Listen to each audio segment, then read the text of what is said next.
menemani kami berjoget Sonemani gotam dinamai nani Si Bambang Kajula-jula Si Bambang Kajula-jula Sik si menemani kami berjoget Sonemani gotam dinamai nani Si Bambang Kajula-jula Si Bambang Kajula-jula Andor kutilo Andor kutilo Tilo di pantabulan Paula Sobinoto Paula Sobinoto Ula di perjalanan Sik si menemani kami berjoget Sonemani gotam dinamai nani Si Bambang Kajula-jula Si Bambang Kajula-jula Sik si menemani kami berjoget Sonemani gotam dinamai nani Si Bambang Kajula-jula Si Bambang Kajula-jula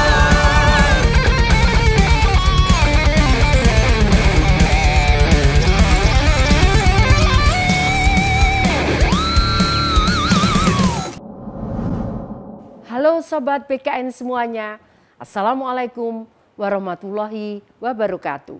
Shalom, Om Swastiastu, Namo Buddhaya, Salam Kebajikan, Rahayu. Bulan Juni ini bulannya Bung Karno.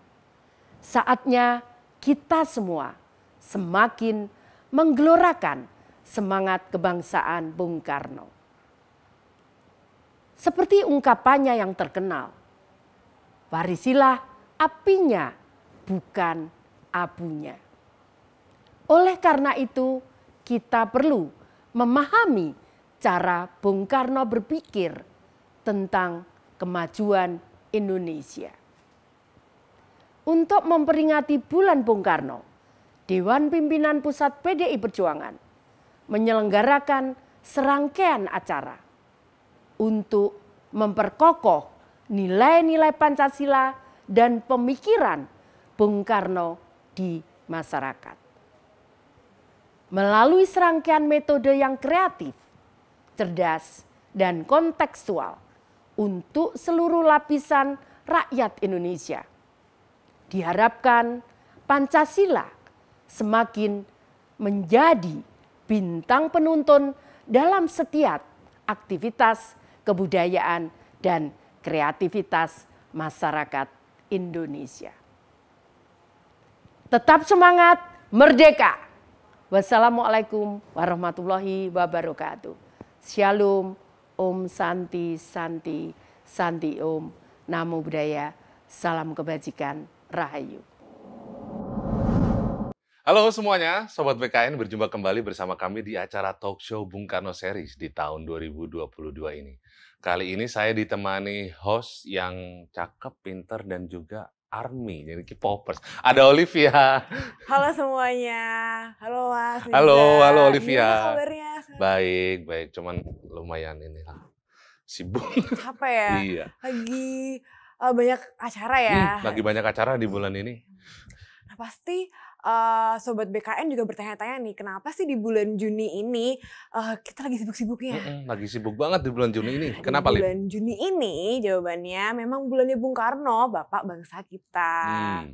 Nah karena ada 3 kejadian penting yang terjadi di bulan ini. Yang pertama, di tanggal 1 Juni 1945, Bung Karno memaparkan dasar negara kita, Pancasila, untuk pertama kalinya.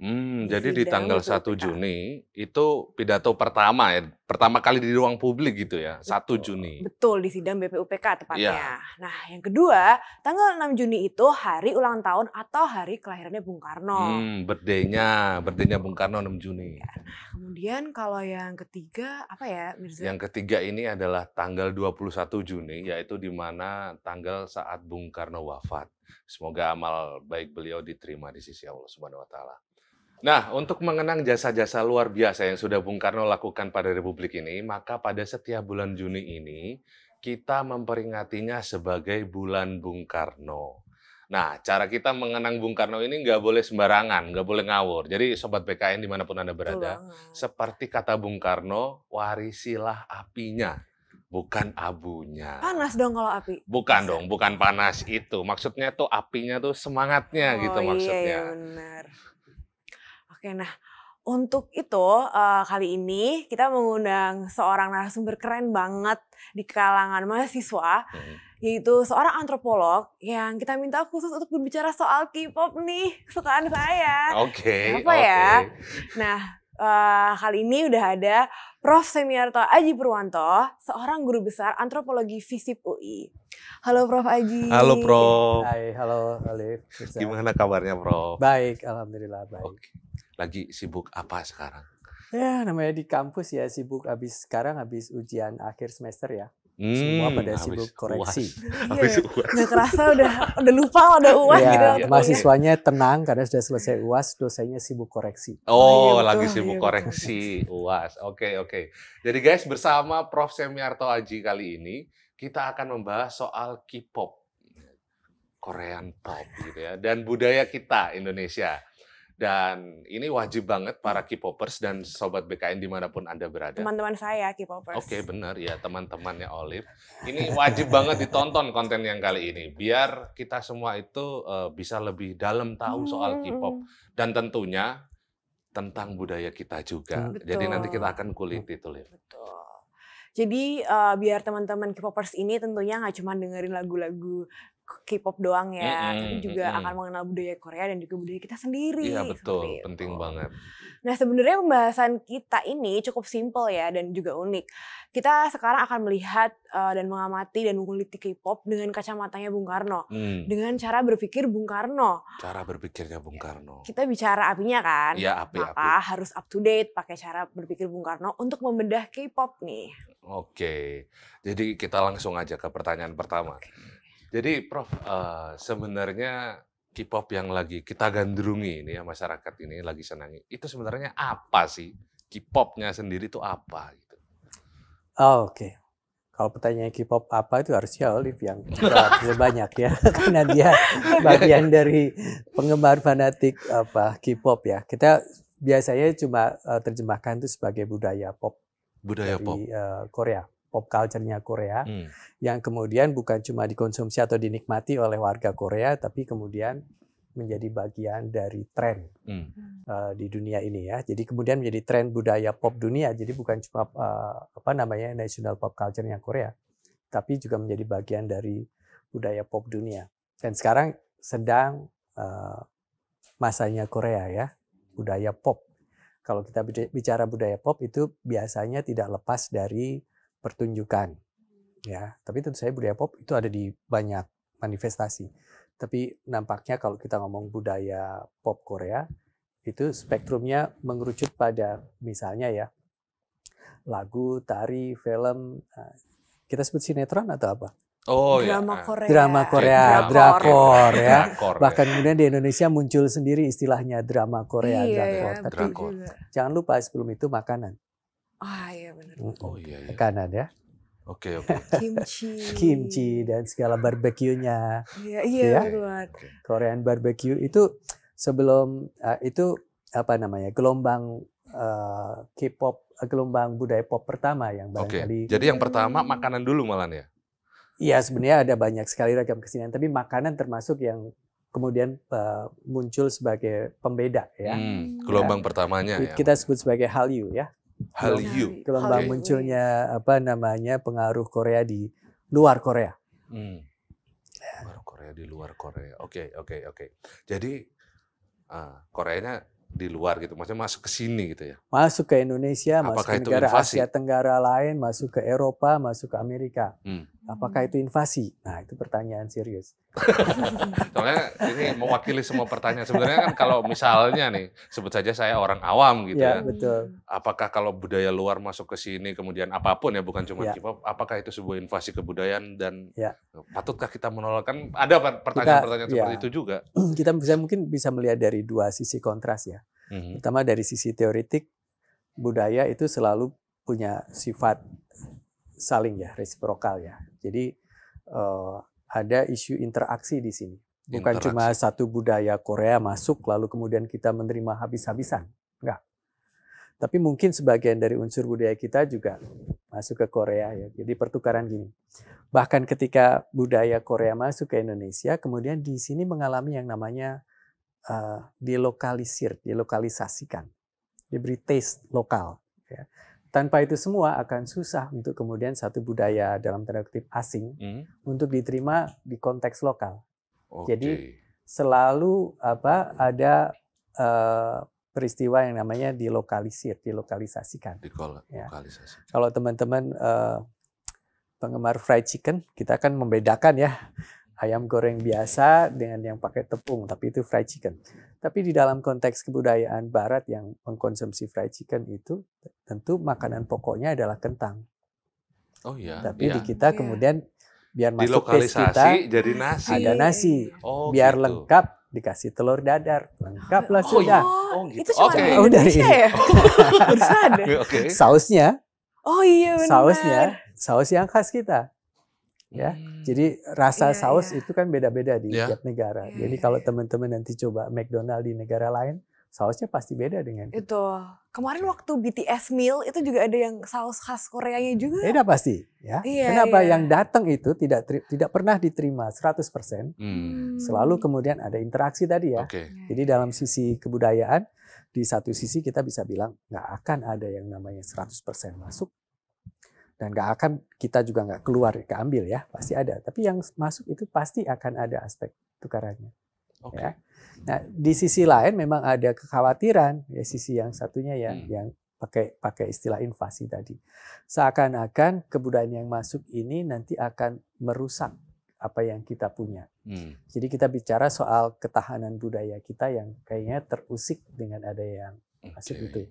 Nah itu adalah pandangan yang lebih bersifat dalam tanda kutip sempit, pesimis dan penuh keraguan, ketakutan. Kalau saya mengajak optimis bahwa itu semua akan memperkaya kebudayaan nasional.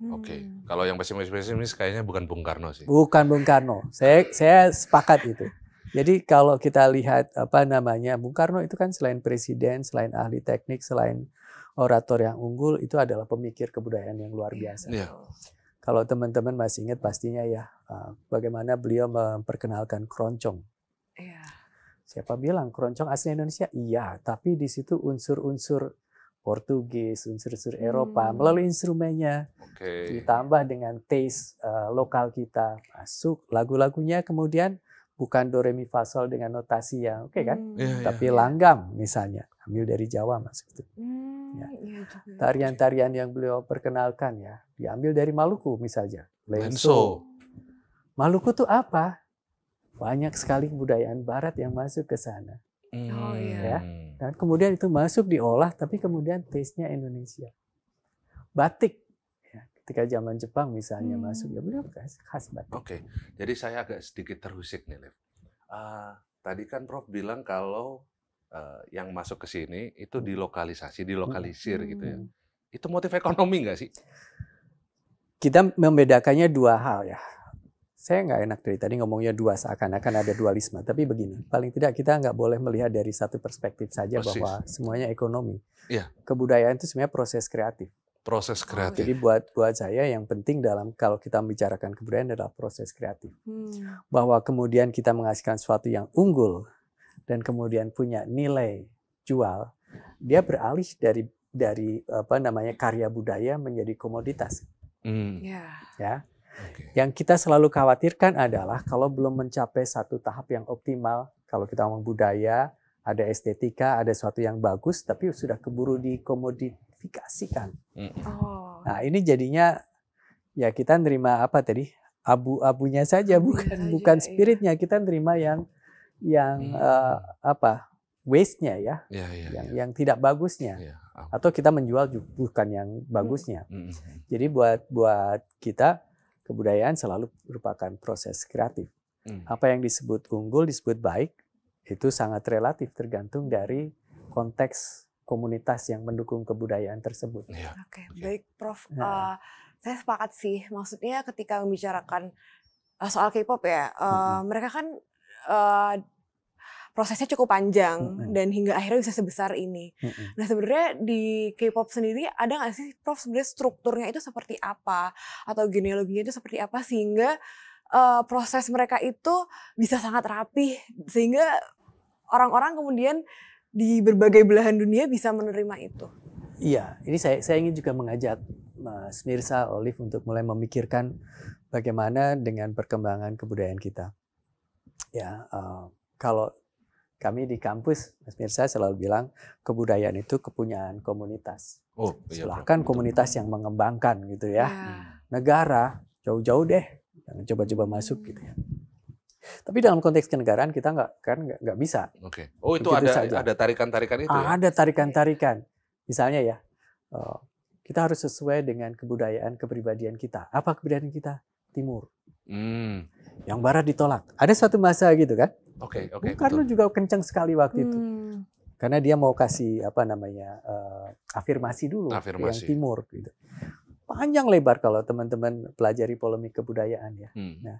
Nah itu adalah bagaimana negara itu kemudian mencoba mengelola keragaman visi budaya yang ada di situ. Jadi dengan kata lain, selain strategi kebudayaan, sebenarnya di tingkat nasional, di tingkat negara, kita perlu satu strategi yang dirumuskan dengan baik. Saya akan mengatakan kita perlu kebijakan budaya. Korea secara sengaja menggunakan budaya sebagai ujung tombak untuk mentransformasikan masyarakat mereka dari masyarakat yang awalnya ya industri biasa saja menjadi industri terkemuka ya. Besar sekali. Dan itu dimulai dengan memasarkan terlebih dahulu produk-produk budayanya keluar. Sambil pada saat yang sama memperkuat etos kerja warga negaranya. Jadi jangan lupa ya kalau kita bicara Korea, itu ada etos kerja yang sesuai dengan industri, bekerja keras, kreatif, tanggung jawab dan sebagainya. Dan di sisi lain adalah produk kulturalnya yang kemudian bisa diterima di banyak tempat. Jadi dua proses itu jangan dilupakan. Kita perlu kebijakan budaya yang mendukung orang-orang atau insan-insan kreatif itu bisa bekerja dengan baik. Tidak semuanya harus dituntut, semuanya dituntut keluar dengan uang gitu. Boleh nggak Prof atau bisa nggak cerita bagaimana negara Korea itu memberikan dukungan, insentif begitu, dorongan kepada kebudayaan itu tadi? Film dikasih budget nasional, gitu. Festival nyanyi kasih, bikin lah, proteksi dikasih inisiatif, ya insentif gitu. Tapi pada saat yang sama kemudian secara sengaja itu memberikan penghargaan kepada hal-hal yang sifatnya kreatif. Ya. Nah untuk menjadi kreatif itu bagaimana caranya? Ya kita berani beda, bukan asal beda ya, berani beda. Saya ada di kurun ketika sekolah, kalau pas kesenian, mata pelajaran kesenian, saya termasuk orang yang paling deg-degan. Kenapa, Bro? Habis ini disuruh nyanyi sendiri di depan kelas. Takutnya fales. Takutnya fales, satu hal pasti fales. Takutnya teman-teman sekelas mentertawakan. Ini penting berarti. Takutnya teman-teman sekelas mentertawakan. Pelajaran melukis, tutupin gini bukan untuk nyontek. Ya, ragu-ragu nanti ada yang bahasa anak Jakarta itu nyelain lukisan saya. Apa artinya? Apresiasi terhadap anak-anak ketika berkreasi itu harus kita dorong terus. Itu bagian dari sistem pendidikan yang harus ditanamkan. Negara berperan penting di situ. Ini sepele tapi penting banget. Sepele penting karena itu menemukan kepercayaan diri kan. Hal mendasar yang sering dilupakan. Mau kreatif, mau inovatif tuh mau percaya diri dulu. Mau fales ya. Mau gambarannya jelek, apresiasi bukan cuma dari gurunya, teman-temannya. Gitu. Setidaknya udah usaha. Saya udah berani maju, berani menampilkan gitu. Betul. Ya, jadi sikap PD-nya itu muncul dan kemudian dibentuk dari awal sekali. Yakin bahwa dia bisa menciptakan sesuatu yang baru. Karena sesuatu yang baru itu selalu ada banyak penolakan kan. Iya, betul. Betul sekali. Gimana coba kita?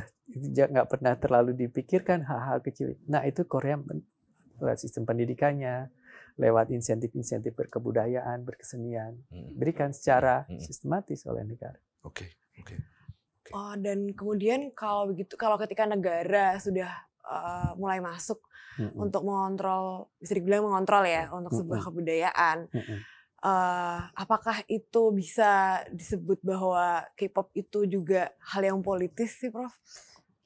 Ya tentu saja, tapi saya akan menggunakan kata memfasilitasi ketimbang mengontrol. Gitu ya? Ketimbang mengontrol. Ya.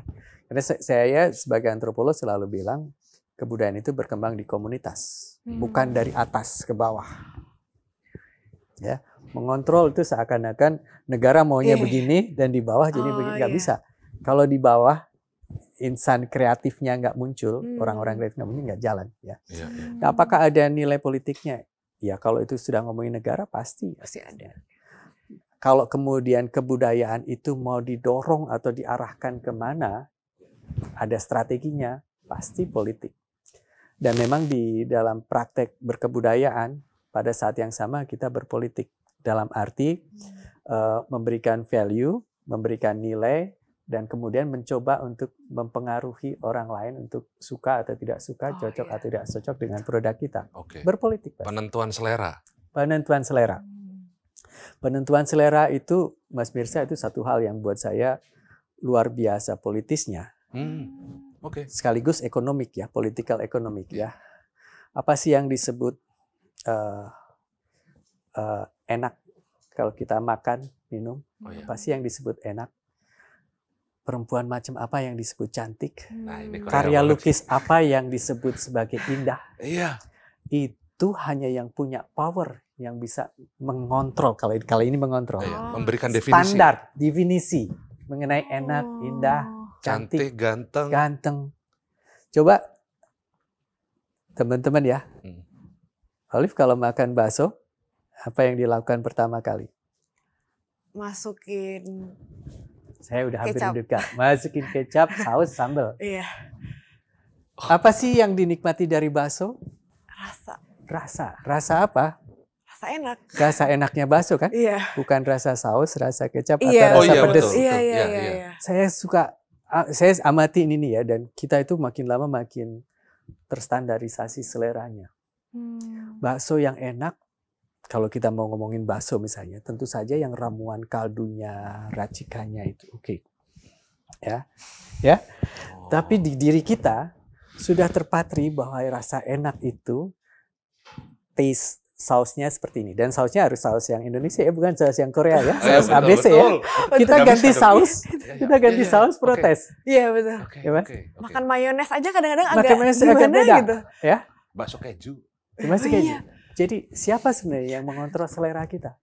Bahkan terhadap selera kita sendiri kita nggak punya kedaulatan. Menarik. Ada satu industri besar yang kemudian mengontrol itu. Kalau cerita dari makanan, pertama kali adalah MSG, monosodium glutamat, micin, petsin atau apapun ya terkandung situ. Nah ini persoalan buat negara kita ya.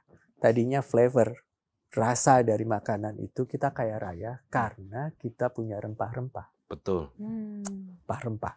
Dan itu kekayaan kita. Yang bikin bangsa lain iri dan datang ke kita.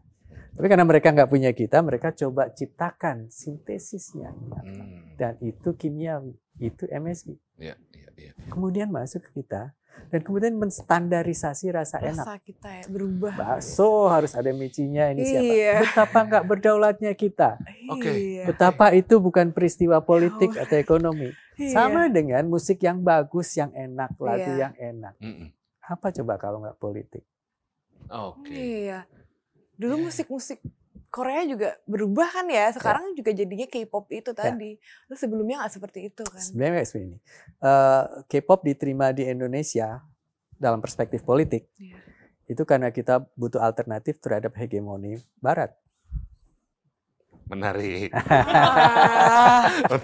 Alternatif kan? Selama ini kita sudah terbiasa dengan exposure musik, film Barat. Iya betul. Film-film India masuk menyeruak. Masuk ya. Film yang bagus ada banyak, tapi kenapa pas Kuch Kuch Hota Hai itu tiba-tiba meledak? Kita udah mulai too much dengan film-film Barat Hollywood. Kasih sesuatu yang kayak cakep nih. Sebenarnya boomnya waktu corona ini sih bro. Corona itu boom buat Olive karena itu mengakselerasi. Mengakselerasi. Yang mengakselerasi adalah teknologi, internet. Kebetulan waktu corona itu, karena kita punya cukup waktu luang di rumah, teknologi aksesnya makin Iya. bagus, HP makin murah, internet masuk. Persis. Harusnya kan internet di masa pandemi kemarin untuk pendidikan kan? Iya, persis. Oke, saya mau Situ. coba nakal dikit nih. Jikalau tidak berbahasa Korea dan tidak ada visual boy band dan girl band, kita tahu nggak kalau itu K-pop? Identitasnya tuh apa sebenarnya K-pop? Ya, itu ada pada pada semangat atau spirit dari ekspresi budaya Korea ya. Sebutlah misalnya makanan, tarian, lagu gitu. Apa namanya? Dance-nya ya, tarian itu ya. Kita mute aja. Kita sudah melihat itu. Itu Korean style. Apa misalnya gerakan-gerakannya. Olive yang sekarang ngetop itu kalau Cina itu shuffle dance ya. Kan tahu. Aduh, bukan penggemar Cina. Shuffle. Ya. Kalau shuffle mulai tahu, dari Australia, Melbourne, terus kemudian sekarang ngetop lah di mana di Cina. Kita lihat, ini Cina, ini shuffle-nya Cina. Ini shuffle-nya Barat ya Australia. Kita lihat, ini bukan Harajuku-nya Jepang, ini Gangnam Style. Ini bukan Harajuku. Ya, kita bisa lihat kayak gitu. Ada spirit yang dibawa oleh misalnya fashion. Ada spirit yang dibawa oleh lagu-lagu. Ada spirit yang dibawa oleh drama-drama. Ya. Dulu ayah saya selalu bilang, Ji, kalau mau pacaran jangan nonton film romance Amerika. Film India. Kenapa toh? Murah dan lama. Lalu ceritanya semuanya roman. Jadi kita lihat romansa. Ya. Nah, Korea kayaknya ramuan-ramuan kayak gitu juga dipakai ya. Romansa, drama, melo, nangis gitu ya. Itu menjadi warna ya. Salah satu warna. Spiritnya ada lagi tadi misalnya spirit yang ada di baju, di lagu-lagu. Saya mau sampaikan begini, berbeda dengan negara-negara Asia atau negara-negara berkembang lain ketika melakukan perang kebudayaan, dalam tanda kutip, perang kebudayaan. Ketika mereka memasarkan kebudayaan sebagai produk, sebagai komunitas budaya, Korea sangat pede untuk tidak terlalu mengandalkan bagian-bagian tradisionalnya untuk dijual. Jepang, Taiwan, riset saya kebetulan di Taiwan ya, menampilkan lokalitas, tradisionalitas untuk dijual. Cina bahkan ya, menampilkan situ. Tapi Korea enggak. Diakui atau tidak, disenangi atau tidak, kan kiblat dunia pop ya. Itu kan Barat. Betul. Dan mereka fight di sana dengan standar-standar Barat. Betul, itu betul banget. Standar-standar Barat ya, Setuju. Olive ya. Bagaimana BTS bisa masuk di Grammy dan segala macam itu sebenarnya. Masuk ke sana, perangnya ke sana. Tapi pada saat yang sama, ini pertanyaan Olive tadi, kita tahu bahwa performernya bukan orang-orang Barat. Itu orang Korea. Iya, betul. Mereka menyanyikan lagu-lagu dengan bahasa Inggris. Ya, bukan bahasa Korea loh, iya. dengan bahasa Inggris. Dengan musik, notasi, dan dia kalau tahu teknis, saya nggak tahu teknis musiknya. Sangat Barat. Ya. Tapi somehow bagaimanapun kita melihat bahwa kita bisa merasakan spiritnya. Itu Korea. Hip hop pasti bukan asli Korea. Iya. Tapi hip hopnya Korea kita tahu ini Korea. Beda banget. Beda banget. Oke. Jadi itu ya. Jadi tanpa kita harus mempelajari bahasanya, tahu bahasanya, atau ini kita karena spiritnya yang kita. Iya. Jadi saya bisa bayangin gini, Bro. Ada nggak sih satu institusi di Korea gitu kan yang memikirkan ini semua tadi begitu? Ada adopsi dari genre musik tertentu, kemudian ada tipe-tipe pemasaran dari negara apa gitu untuk melakukan strategi kebudayaannya. Ada nggak sih yang kayak gitu? Apakah itu universitas atau apa di sana kalau di Korea gitu? Ada, tentu saja ada ya. Selain tadi ya, selain para seniman yang kreatif, dukungan infrastruktur yang memang ada di sana, gedung konser, gedung kesenian, lalu sikap mental yang dipersiapkan warga negara untuk menerima kreasi tadi ya. Kebijakan ada, tapi juga ada para pemikir ya, strategis yang kemudian mengarahkan itu semua. Banyak universitas, banyak lembaga pendidikan yang kemudian mempersiapkan mahasiswanya, anak didiknya untuk masuk ke dunia itu memang secara sengaja. Ya. Bahkan saya kok lupa namanya, salah satu akademi teater, drama dan sebagainya, menyiapkan untuk itu.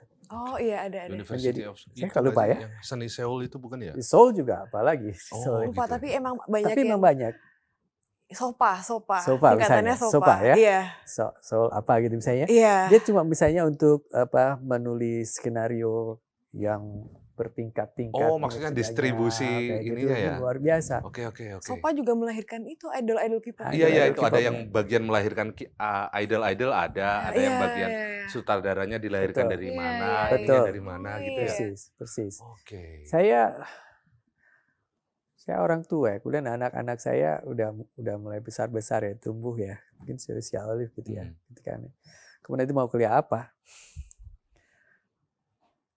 Jangan-jangan orang tua seusia saya, kalau anak-anak bilang saya mau ke IKJ, Institut Seni Jogja, Jakarta. Misalnya Institut Seni Jogja, Institut Kesenian Jakarta, Jogja. Jangan-jangan was-was. Pertanyaan orang tua seperti saya, mau jadi apa kamu nanti? Oh, tetap ada itu ya. Di generasi saya, di generasi saya masih relate kok. Di generasi saya ya, nggak tahu orang tua. Masih. Kalau masih berarti kita memang masih belum berani mengandalkan seni sebagai masa depan kita. Oke, itu faktanya. Faktanya begitu. Faktanya begitu. Bahwa kita harus tetap optimis, ya. Bahwa kita tetap harus optimis dan membuktikan bahwa kesenian bisa menjadi pilihan profesi. Nah, itu dia. Kan saya nggak ingin mendapatkan cerita lagi seniman-seniman di Indonesia yang menjadi seniman karena terpaksa, tidak bisa sekolah tinggi, tidak bisa lulus ini, tidak bisa masuk IPA, tidak bisa masuk kedokteran, jadi seniman. Seakan-akan menjadi seniman karena kegagalan masuk ke bidang lain yang begitu. Jangan sampai begitu. Jangan sampai ada seperti itu. Jangan sampai begitu. Itu dia soalnya. Jadi setelah kita kulik-kulik tadi nih soal K-pop, Prof, kita coba tarik ke Indonesia. Gitu ya. Sebenarnya kenapa bisa begitu booming di kita? Apakah betul selera kita itu sudah terbentuk sedemikian rupa, kemudian menerima itu semua dan booming?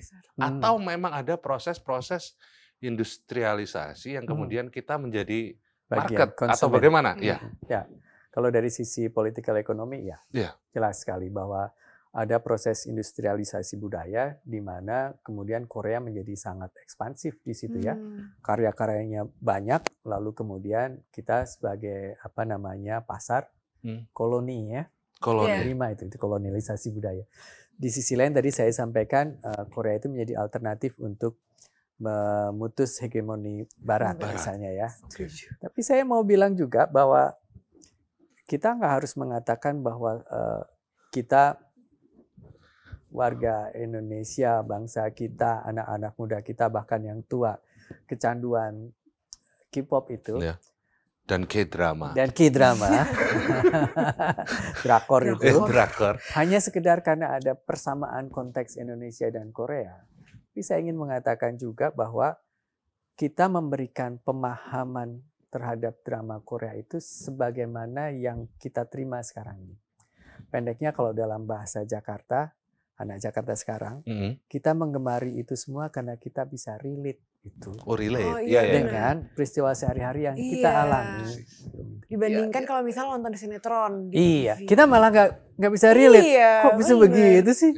Kalau nonton drama Korea tuh kayak wah gue banget gitu ya. Hello Kitty kok direbus ya. Iya itu benar. Jadi mungkin ketika kita menonton sinetron kita mungkin ya tentu kita akan lebih bisa menikmati bintang-bintangnya lebih familiar. Jalan ceritanya kita bisa paham. Tapi itu nggak relate dengan kehidupan sehari-hari kita misalnya. Jadi kita sukanya beda dengan ketika kita misalnya baca itu. Jadi itu persoalan bagaimana kemudian kita sebagai spektator, sebagai penonton yang aktif untuk menerjemahkan drakor itu. Jadi pandangannya dibalik, bukan seakan-akan mereka yang datang lalu kemudian kita menerima begitu saja, tetapi karena kita juga bisa kemudian memberikan tafsir dan kemudian setelah kita tafsirkan, oh iya, gue banget itu. Nah, jadi relate dengan itu. Relate.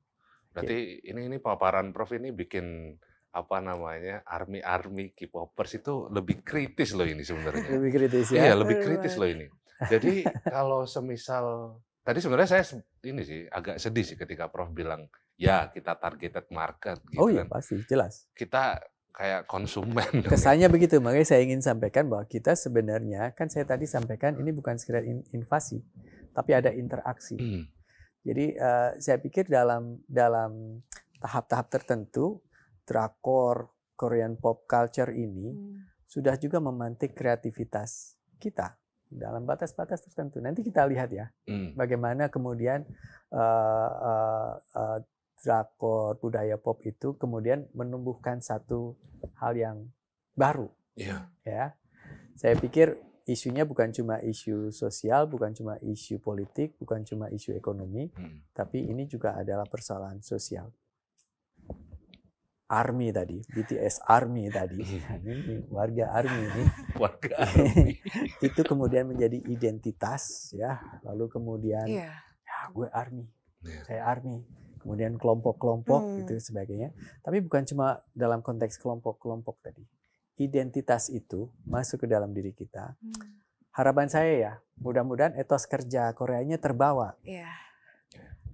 Ya, etos kerja Koreanya terbawa. Oke. Jadi ada peluang itu yang Prof ada tangkap peluang ya. Situ yang harus kita tangkap itu, spiritnya tadi. Kalau Bung Karno bilang apinya, jangan cuma abunya yang ketangkep. Oh ya Prof, sebagai K-popers nih ya, dan saya nggak cuma dengerin BTS doang, beberapa mungkin ada boy group lain yang bisa dibilang baru netes gitu. Nah, tapi kalau saya lihat menariknya adalah Indonesia itu selalu di Spotify ya, selalu listenersnya selalu tinggi, selalu tinggi. Pasti Indonesia tuh ada Jakarta, di Jogja bahkan itu juga termasuk pendengar yang tinggi dibandingkan dengan negara-negara lain. Nah, kenapa sih K-pop ini bisa match dan cocok banget dengan masyarakat kita sehingga listenersnya tuh tinggi banget? Nah, tapi Prof, pertanyaan ini jangan dijawab dulu. Kita bakalan jeda sebentar. Kita bakalan dengerin. Ada musik yang gak kalah keren dari musik BTS. Iya. Apa tuh? Kita dengerin dulu ya.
Buset, keren banget sih lagu barusan, gila. Nggak Itu kalah itu sih dari lagu BTS. daerah, tapi aransemennya heavy metal gitu. Iya. Sampai Prof Aji sampai Iya.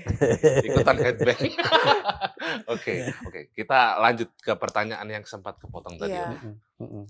Jadi kenapa selera kita itu seperti itu gitu? Berhasil Mereka itu match. bisa masuk ke Berhasil sini. match. Iya, bisa relate, bisa Iya. ini gitu, Ya, Prof. ya. Tentu selain faktor-faktor yang ada di kita, mereka karena ini sudah menjadi industri besar ya, mereka menyediakan diri dengan research. Saya Riset. sampaikan juga ya, universitas, kampus, dunia usaha itu sangat terbantu dengan riset-riset yang muncul. Jadi mereka pastinya sudah mencoba mengenali ya, ini mau dipasarkan kemana? Iya, Indonesia Ya. pasar Pasar. ya. Nah, terus kemudian apa sih yang kemudian menjadi apa namanya dalam tanda kutip ya, Iya. kegemaran apa sih yang kemudian bisa masuk?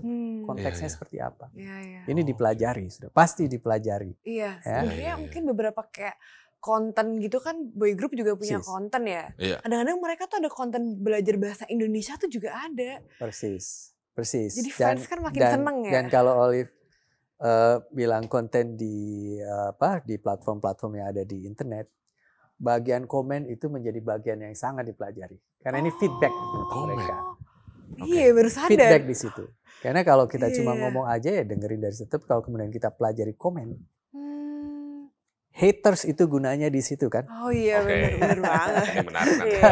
Kalau Urusan cuma fandom lovers ini. doang, Iya, iya. kalau cuma Oke. lovers doang kita terbuai. Tapi kalau ada haters, kita tahu bahwa kita sedang diapresiasi sebenarnya. Oh. Sedang diapresiasi dengan cara misalnya negatif. Tapi nggak masalah, cara berpikir kebudayaan memang seringkali tolak dulu baru kemudian Iya, muncul sesuatu yang baru. Oke. iya. Yang penting populer dulu, Iya. popularitas dulu. Dulu kan juga Tolak. mereka juga nggak diterima gitu Nggak ya. Prof, diterima, ya? Iya. nggak diterima. Nggak diterima, Tapi ditolak. tetap bablas Tapi gitu sebenarnya ya. saya teringat ada satu teori yang di antropologi cukup kuat ya. Tapi saya diingatkan oleh rekan saya antropolog lulusan Gajah Mada juga sekarang mengajar di Malang. Mas Hatip, nanti panggil Mas Hatip ya. Oke. Kita jadwalkan, Mas Hatip. Cakep banget beliau bisa cerita panjang lebar. Tapi dia tiba-tiba ingatkan saya pada satu teori lama mengenai perkembangan kebudayaan. Budaya itu berkembang karena ada creative refusal. Kreatif review. Penolak kreatif. Ya, penolakan-penolakan yang sifatnya kreatif sebenarnya. Kayak tadi ya, kita nggak suka dengan tontonan Barat, sudah capek dengan hegemoni Barat, sudah nggak, udah kita tolak. Tapi kemudian kita lokalkan. Korea ketika masuk pertama apaan? Iya, nggak jelas. Kampungan, nggak Joget-joget. jelas, joget-joget kayak Iya. gitu. Tapi kemudian kita secara kreatif menafsirkan itu, oh itu ternyata begini, ya. Juga banyak sekali produk-produk kultural kita yang sebenarnya menunjukkan pengaruh-pengaruh dari luar, tetapi pada saat yang sama memperjelas jati diri kita. Seperti tadi saya cerita keroncong misalnya, ya. musik keroncong. Kurang Eropa apa instrumennya, Iya. cara bernyanyinya, tetapi lagu-lagunya itu. Kita menolak, Bung Karno selalu menolak musik ngak-ngikok kan? Iya, Iya. Tapi pada saat beliau menolak itu, kemudian lagu-lagu bernuansa etnik muncul. Iya. Ya, kita menolak budaya Barat yang seperti apa, kita muncul kemudian baru. Kita menolak budaya Timur yang seperti apa, muncul sesuatu yang baru. Oke. Ya, jadi pada dasarnya yang namanya kebudayaan itu selain adopsi, menerima gitu, tapi pada proses menerima itu tidak pernah benar-benar 100% ya gitu. Ada bagian lain yang kita tolak dari kebudayaan A, dari kebudayaan B, kita ambil, C kita ambil. Jadi memang jalannya proses kreatif begitu. Proses kreasi itu mulai di situ. Ya, makanya saya sampaikan tadi di depan, kebudayaan jangan langsung dikurung dengan ekonomi. Oke. Tapi proses kreatifnya itu. Yang dikedepankan kreativitasnya Proses dulu. kreatif dulu. Baru kita bicara soal ekonomi. Baru kemudian implikasinya kalau memang kreasi kita diterima, ada implikasi ekonomi di situ. Nah, kita sudah bicara soal komoditas budaya. Oke. Ini ada satu pertanyaan yang juga mengusik pikiran setiap anak muda kayaknya. Jadi, kenapa sih fandom tuh galak? Army itu bentar. contohnya ya. Fandom galak. Saya takut diserang teman-teman saya. Ini saya nggak mau juga diserang. Maksudnya begini, kan itu basis dari fan itu kan banyak, ada anak muda gitu kan, Iya. ibu-ibu juga ada, Iya. fanboy juga Iya. ada, cowok-cowok juga ada, semuanya itu ada. Nah ini sebenarnya fenomena apa sih, Prof? Ya fenomena fandom itu. Hanya kesukaan begitu? Iya. Ada Ya, ada enggak. sisi kegilaan gitu nggak sih? Maksud Karena saya seperti engage dengan si engage-nya idol itu, dibandingkan ya. ketika ngefans misalkan sama Coldplay gitu, pasti beda. Oh iya, Beda. nature-nya beda. Karena pasti jelas ya, karena fandom itu kan fans ya, Ya. fanatik kan, Oh. pasti fanatik ya. Gak ada fans yang akar katanya memang fanatik. Jadi memang kesenangan yang luar biasa. Kalau cuma senang aja ya naksir aja, tapi ini benar-benar ngefans. Tapi kenapa Fanatik. semasif itu gitu? Iya. Nah ini yang saya sampaikan di depan tadi, ini bukan sekedar peristiwa budaya, bukan peristiwa politik, peristiwa ekonomi, tapi ini peristiwa sosial. Ketika mereka kemudian menganggap ini sebagai bagian dari identitas, proses pembentukan identitas dirinya. Oh, iya. Masuk ke dalam dirinya, Iya. dan kemudian ini saya. Orang lain kemudian saya akan lihat sebagai salah, tidak benar, berbeda.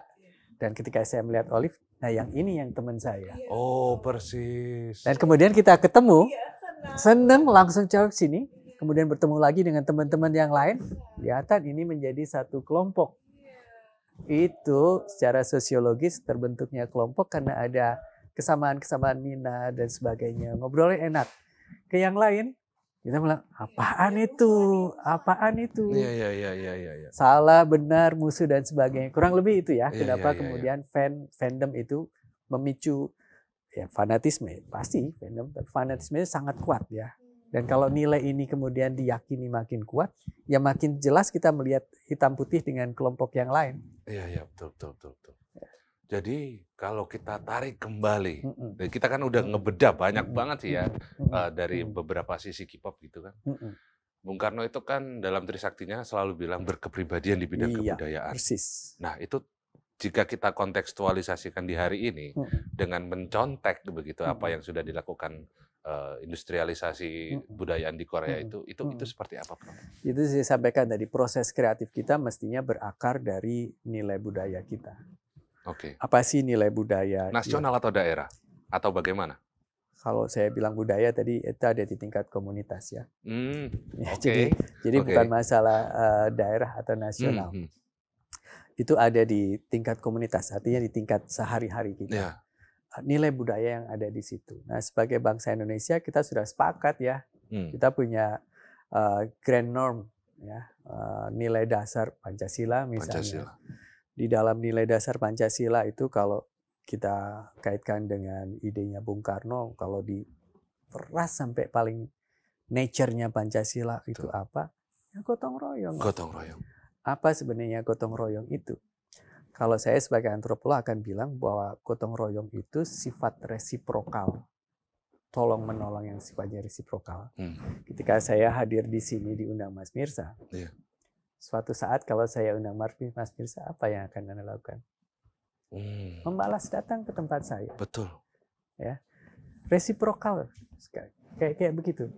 Gotong royong. Kalau saya sekarang petani, Bung Karno mengamati Pak Marhain ya, di Bandung ya.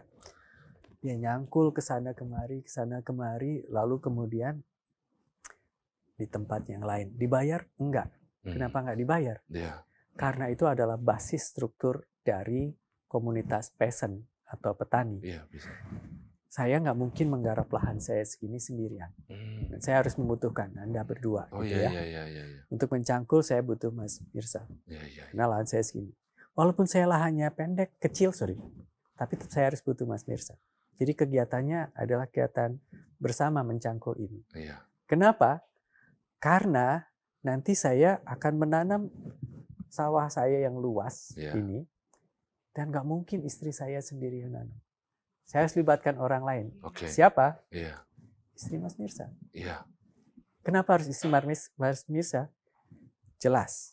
Karena nanti ketika panen sekalipun, saya membutuhkan tenaga kerja cukup banyak untuk memanen. Olive mungkin nggak paham, di masa lalu kita kalau memanen itu memakai ani-ani. Ani-ani. Kalau sekarang ani-ani agak beda anunya. Sekarang kan pakai sabit. Artinya. Teman-teman kalau lihat padi di sawah, sabit pekok segini, gitu. Tapi ani-ani hanya memungkinkan kita memotong satu demi satu helai. Apa artinya? Lama dan kita butuh banyak orang. Manpower. Manpower. Jadi rekrutmen tenaga kerjanya itu dilakukan dengan tukar-menukar tenaga kerja yang basisnya adalah resiprokal. Saya kesana kemari. Nah itulah yang dalam konteks kebudayaan petani disebut sebagai gotong royong. Esensi yang ditangkap Bung Karno adalah kita masyarakat yang selalu bantu-membantu, tukar-menukar seperti itu ya. Tukar-menukar bantuan. Dan kemudian itulah sebenarnya jati diri kita. Dalam ekonomi nggak boleh ada orang kaya banget tanpa kewajiban membantu yang lain. Iya. Tidak ada ketimpangan yang terlalu jauh. Nggak boleh ada gitu, karena pada prinsipnya kalau kita ngomong ideologi yang resiprokal tadi, nggak boleh ada yang terlalu tinggi. Nggak boleh. Kehidupan kita relatif dalam tanda kutip komunal. Semuanya dimiliki bersama. Oke. Ya. Jadi itu nilai dasar kita. Kalau kemudian ada budaya lain dari luar yang masuk, itu harus secara kreatif disesuaikan dengan grand norm itu. Persoalannya ya. Kalau boleh saya tafsirkan sedikit nih Prof, kita tarik ke musik begitu ya. Ada beberapa musik yang memang kelihatan banget itu manpower. Misalnya gamelan, itu banyak banget orangnya. Kemudian kalau kita bicara local pride gitu kan, Jogja. Nggak mungkin ada saron itu bisa kita nikmati kalau dia jalan sendiri. Nggak mungkin rebab ngek jalan sendiri. Tapi ketika dipadu itu jalan. Nah kalau dipadu baru ketahuan, oh enak banget suaranya. Apalagi menikmati gong ya Mas. Persis. Apa tuh dong gitu dong ya kan, nggak mungkin gitu kan. Itu sih. Terus kemudian kalau local pride Jogja apa namanya sebagai dangdut ya misalnya dangdut maksudku. Dangdut itu bisa dibilang orang-orangnya tuh unik-unik juga gitu. Ada yang cuman bilang A, E, O, gitu doang. Ada yang cuman ecek-ecek, tapi manpowernya banyak. Ada gitu kan. pentatonik nadanya. Itu memang tercermin ke dalam ini kita. Itu bagian dari kesenian komunal ya, kesenian dalam tanda kutip kesenian rakyat komunal.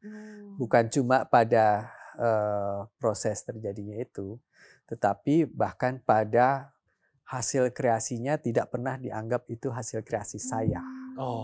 Tapi kita semua yang menciptakan ini. Karenanya hak cipta pada kesenian rakyat itu nyaris nggak ada. Hak cipta itu kan, kalau saya yang punya ini, nanti kalian harus bayar royalti. Royalti. Itu kapitalisme. Basisnya. Betul. Teman-teman pasti kenal sang maestro Didi Kempot ya. Pasti dong. Coba nanti kita cek lagi ceritanya Pak Didi Kempot kalau ditanggap orang ya. Kalau penyanyi lain, grup band lain, apalagi makin terkenal, perjanjian di awalnya berapa? 1 jam, berapa lagu? Iya. Konon ceritanya Mas Didi Kempot itu nyanyi seenak dia mau berapa lagu.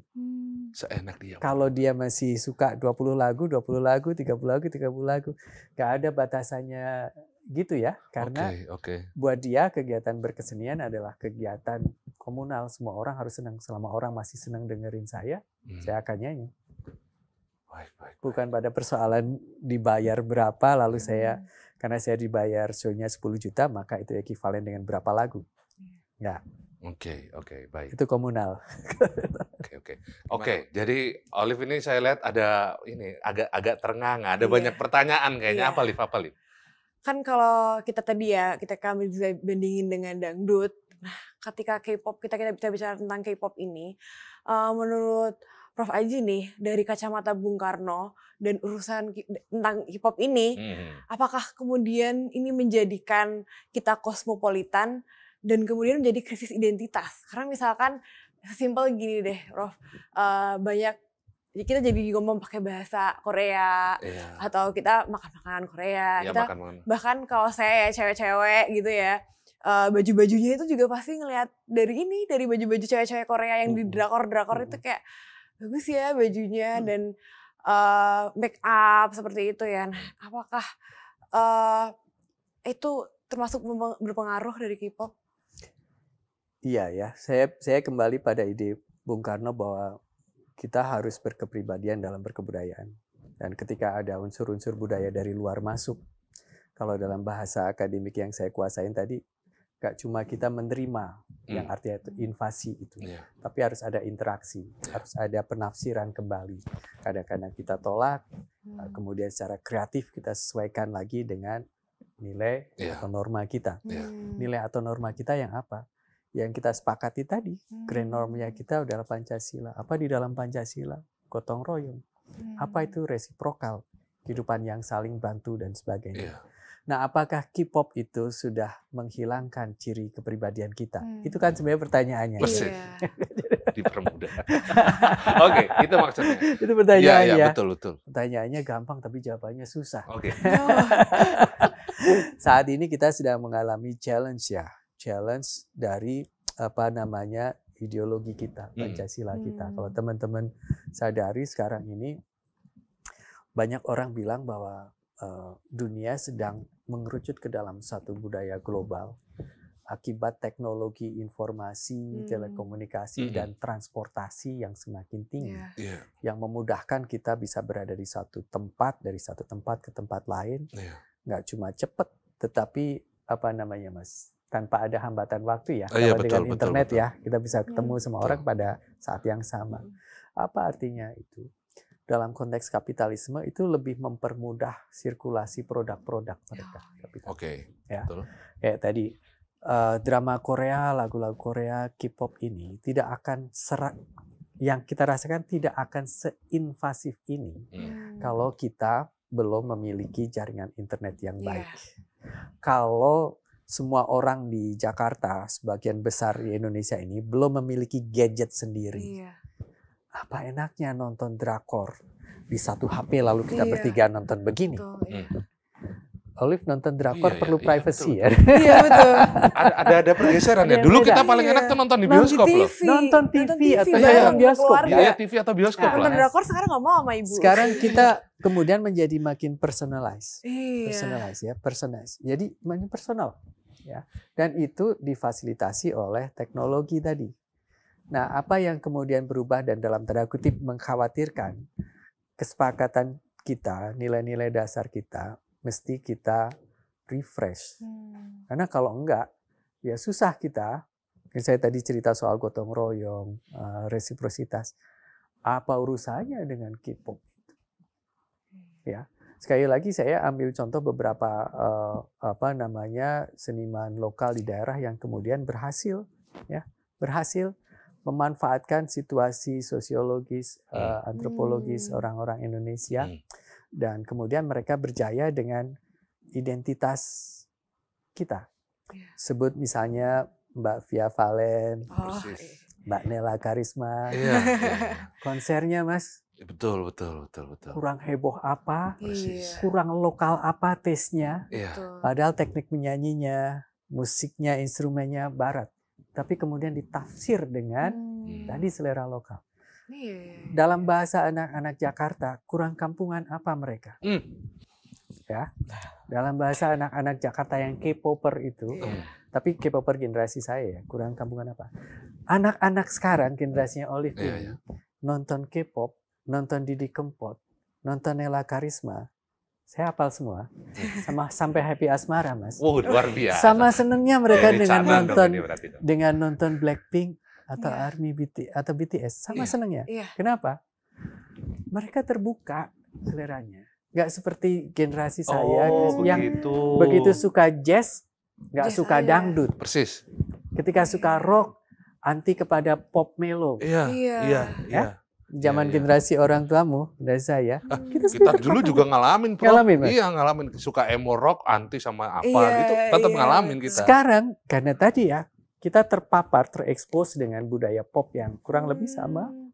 Kita pun lebih punya pilihan terbuka. Artinya apa? Saya mau bilang generasi sekarang ini sangat terbuka pikirannya. Sangat terbuka. Ya. Dan ini berkah sekaligus challenge untuk kemudian kita menentukan arah ya.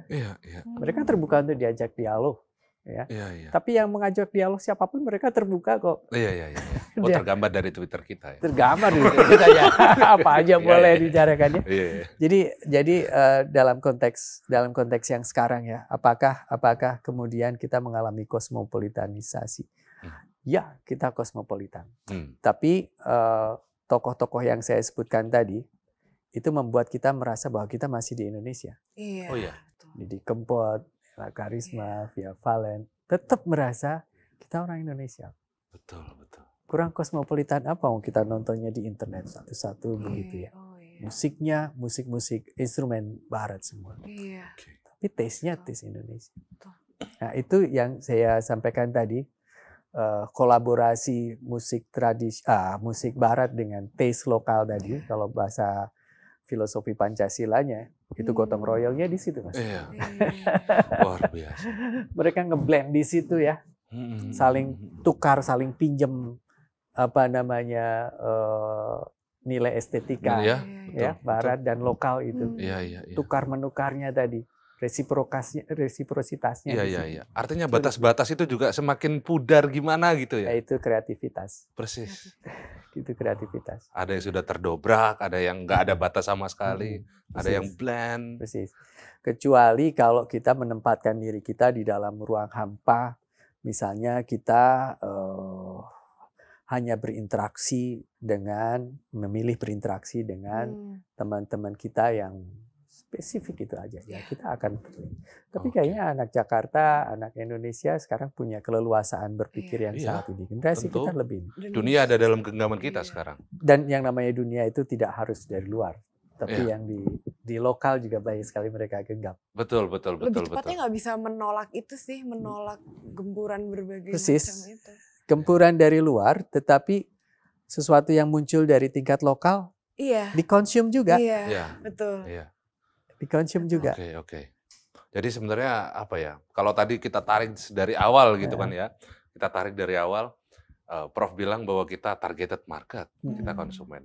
Tapi diskusi ini kan artinya bikin kita terpantik. Oh, ada beberapa pattern gitu kan, ada beberapa pola, ciri yang bisa kita akhirnya bertindak sebagai subjek begitu. Jelas lah, Mas. Itu Denny Cakman tadi sama mbak-mbak yang saya sebutkan Mbak Happy tadi. Asmara. Jumlah viewernya di YouTube ratusan juta. Iya, betul. Dalam konteks seperti itu kita masih bilang kita adalah target market. Iya. Kita juga menguasai market dalam negeri kita. Iya. Tinggal sekarang kita hitung kalau tadi kita membandingkannya dengan Korea, apakah hasil kreativitas kita berupa apa itu namanya? Musiknya Didi Kempot? Campur sari, apakah itu bisa acceptable untuk kuping luar Indonesia? Iya. Itu PR-nya. Ekspansinya begitu ya. Saya pikir kalau negara kita mau serius membuat cultural policy, kebijakan budaya, ya mestinya bisa. Mestinya bisa. Why not? Karena balik lagi tadi ke riset tadi ya. Riset, pasar, lalu dukungan negara. Kenapa enggak? Jadi buat saya menarik untuk kita selalu mencoba mempertanyakan beberapa hal dari idenya Bung Karno. Pertama tadi mengenai Pancasila. Saya sampaikan bahwa Pancasila oleh Bung Karno bisa diperas lagi menjadi gotong royong. Dan nature-nya gotong royong saya sampaikan tadi adalah secara teoritis ya, itu adalah resiprokal. Tolong menolong, bantu membantu. Tetapi itu ada di dalam kultur petani, peasant. Yang kehidupannya peasant ya, yang kehidupannya adalah komunal. Apa arti komunal? Segala sesuatu di-share bersama, kepemilikan pribadi individual tidak ada. Ya. Pertanyaannya sekarang kalau kita ada di iklim kapitalis, apakah jiwa resiprokal itu masih ada? Ya, itu challenge terbesar. Kalau saya mau kira-kira pertajam, apakah Pancasila masih relevan di dunia yang kapitalis? Atau justru Bung Karno mau mengatakan walaupun kita sudah melewati masa komunal, sekarang kita lebih individual, lebih kapitalis, apakah atau challenge-nya justru Pancasila ini yang harus tetap kita pertahankan. Jangan-jangan itu message-nya, tapi itu bisa menjadi bahan diskusi yang saya harap teman-teman di sini ya di BKN ini bisa munculkan. Tapi cerita tentang Marhen tadi itu adalah cerita yang menunjukkan bagaimana Bung Karno itu sebagai teoretikus luar biasa. Jadi cerita tentang Marhen sebenarnya bukan cerita tentang Pancasilanya secara khusus. Itu yang saya tadi, mohon maaf, saya untuk melihat sistemnya. Idenya, betul. Jadi Bung Karno itu melihat bahwa ada petani yang rajin sekali di Bandung itu ketika dia jalan-jalan sebagai mahasiswa, dia tanyanya kurang lebih saha anu gaduh sawah eta. Abdi den. Anu gadah cangkul pacul abdi den. Anu gadah kerbo abdi. Sawahnya punya dia, kebunnya punya dia, cangkulnya punya dia. Bung Karno sangat tahu teori Marxis mengenai produksi dan alat produksi. Persis.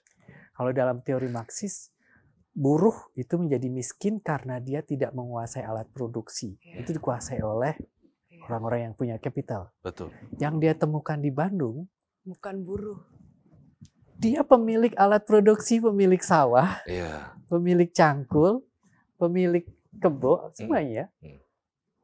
Tapi kondisinya tetap miskin. Kenapa kok miskin? Kenapa itu dia? Jadi antara Marxisme lalu kapitalis, dia tawarkan yang tengah-tengahnya itu, Marxisme. Jadi buat saya ini kekayaan luar biasa.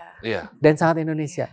Sebagai kajian teori, ini saya akan bilang, cobalah teman-teman jelaskan lagi. Di dalam konteks kapitalisme di Indonesia sekarang ini memang sudah banyak modal itu dimiliki oleh kaum kapitalis ya. Tapi di paruh yang lain di Indonesia, kita masih menguasai resources-nya. Atau kalau dalam bahasa hukum, negara kita natural resources-nya masih dikontrol oleh negara. Betul. Yet our country is still considered to be poor countries. Hutan-hutan masih milik kita semuanya, kayak Kang Marhen tadi, produksi masih kita. Tapi kita dipaksa berproduksi untuk kepentingan orang lain, dan pada saat yang sama kita dipaksa untuk mengkonsumsi hal-hal yang bukan merupakan produksi kita, tapi dari luar. Nah ini mungkin relevansi pikiran-pikiran Bung Karno untuk kita diskusikan ke depannya. Baik. Oke, jadi karena diskusinya terlalu kepanjangan, udah dilambai-lambai nama floor director. Menarik banget soalnya, apalagi buat saya. Kita lanjut di belakang panggung habis ini. Mantap sekali bahasan hari ini. Kita jadi tahu bahwa sebenarnya ada api sejarah yang masih ada ya, Prof. Ada yang penting itu bukan cuma apinya gitu kan, tapi tindakan-tindakan kita setelah mengetahui penjabaran dari Prof tadi, ada fakta-faktanya, kemudian saran untuk pengembangan kebudayaan Indonesia hari ini. Ini tentu saja menjadi masukan yang sangat penting, teramat penting untuk kita semua, terutama yang menggeluti bidang kebudayaan dan kesenian, khususnya industri hiburan dan seni. Olive? Nah, harusnya setelah mengikuti diskusi kali ini teman-teman yang mungkin yang masih lagi berkebudayaan atau belum, atau misalkan punya band atau apa, harusnya lebih terpantik lagi dan lebih semangat. Iya, benar. Nah, Sobat BKN, sayang banget nih kita kali ini telah sampai di penghujung segmen. Tapi jangan kecewa ya, karena kita masih ada segudang pembahasan menarik untuk bulan Bung Karno ini. Dan ada info-info nih, ada apa ya? Oke, ini ada sedikit info, Olive dan Prof. Kita ada lomba TikTok Bung Karno Wannabe. Jadi di TikTok itu kita boleh impersonate, bentuknya video apa, boleh impersonate, boleh berkelompok, baca pidato, atau niru suara Bung Karno, dan react pidato Bung Karno, apapun deh, bebas, bentuknya bebas.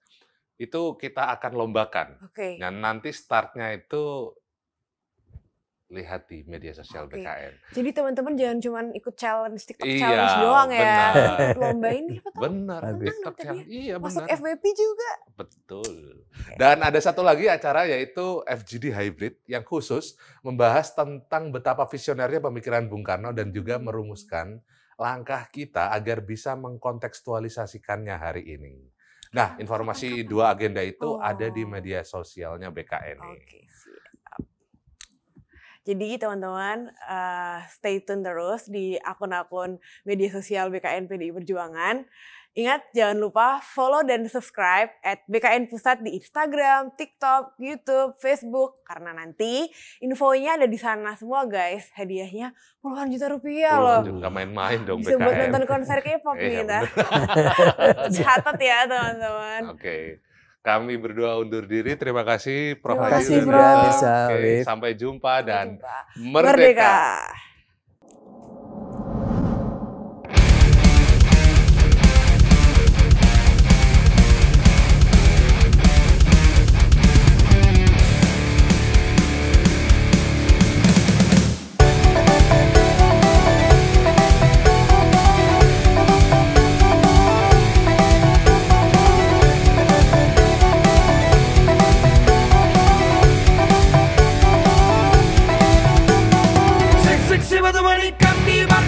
Suara maniku tapi namanya nani si Bambang Kajula-jula, si Bambang Kajula-jula. Sik si batu manikan di bar joget. Suara maniku tapi namanya nani si Bambang Kajula-jula, si Bambang Kajula-jula.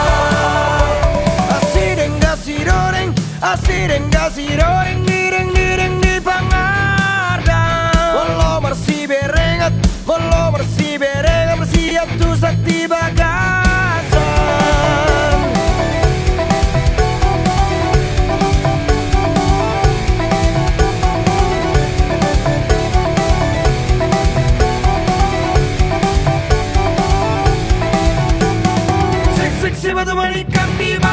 Suara maniku tapi namanya nani si Bambang Kajula-jula, si Bambang Kajula-jula.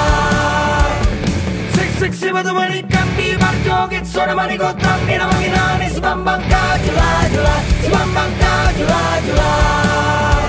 Andor kutillo, andor kutillo, tillo di Pontabula. Maula sobinotto, ula di Parjalan.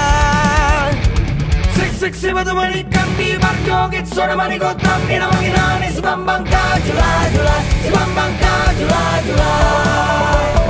Sik si batu manikan di bar joget. Suara maniku tapi namanya nani si Bambang Kajula-jula, si Bambang Kajula-jula.